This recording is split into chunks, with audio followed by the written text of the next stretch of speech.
স্বপ্ন পূরণের লড়াই এক অসাধারণ সফলতার গল্প। শুরুটা কঠিন হলেও শেষটা জয়ী হওয়ার জন্যই হয়। একটা ছোট্ট গ্রাম যেখানে সবুজ ধানক্ষেত আর কাঁচা রাস্তার ধুলো মিশে থাকে মানুষের জীবনে। সেই গ্রামের এক সাধারণ ছেলে রাকিব। বাবা একজন কৃষক, সারাদিন মাঠে কাজ করে সংসার চালান, আর মা গৃহিণী। রাকিবের স্বপ্ন ছিল অনেক বড়। সে চেয়েছিল একজন সফল উদ্যোক্তা হতে, কিন্তু দারিদ্র্য, সমাজের বাধা আর মানুষের তাচ্ছিল্য তাকে প্রতিনিয়ত পিছনে টানছিল।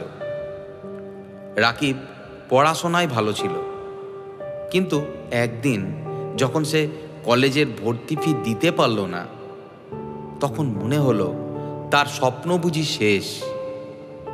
বাবার কাছে টাকা চাইতে গেলে তিনি মাথা নিচু করে বললেন, বাবা, আমি যা পারি করব, কিন্তু আমাদের জমির ফসল ভালো হয়নি এই বছর। রাকিব হতাশ হয়নি। সে ঠিক করলো কিছু একটা করবেই। এক বন্ধুর কাছ থেকে 500 টাকা ধার নিয়ে সে স্থানীয় বাজার থেকে কিছু কলম, কাগজ আর ছোটোখাটো স্টেশনারি জিনিস কিনল এবং স্কুলের সামনে বিক্রি করতে শুরু করলো। দিনে স্কুল, রাতে ব্যবসা, এভাবেই চলতে থাকলো তার সংগ্রাম।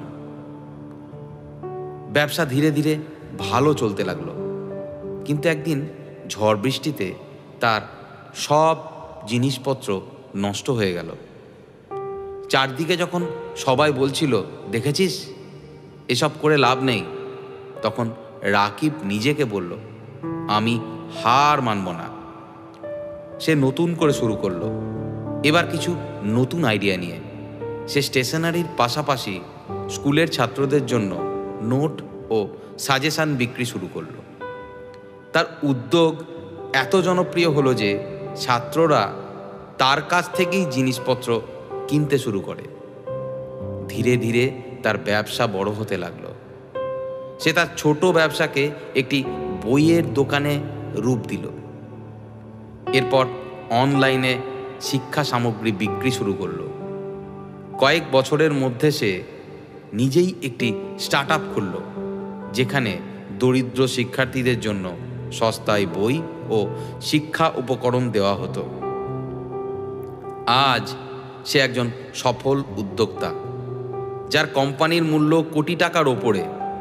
কিন্তু সে ভুলে যায়নি তার সংগ্রামের দিনগুলো।